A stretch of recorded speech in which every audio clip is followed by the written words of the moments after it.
Pozdrav svima, zovem se Lejla Šljivić-Öner, diplomirala sam na odsjeku za turski jezik i književnost Filozofskog fakulteta Univerziteta u Tuzli 2006. godine. Ujedno sam prva generacija ovog odsjeka.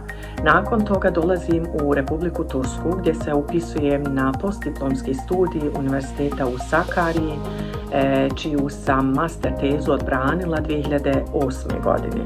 2009. godine upisujem se na doktorski studij na istom odsjeku i na istoj katedri, čiju sam doktorsku disertaciju odbranila 2019. godine. Trenutno radim kao spoljni saradnik u zvanju docenta na Univerzitetu u Tuzli, a ujedno sam jedan od osnivača udruženja žena Bošnjakinja u Turskoj koji nosi naziv Zambak.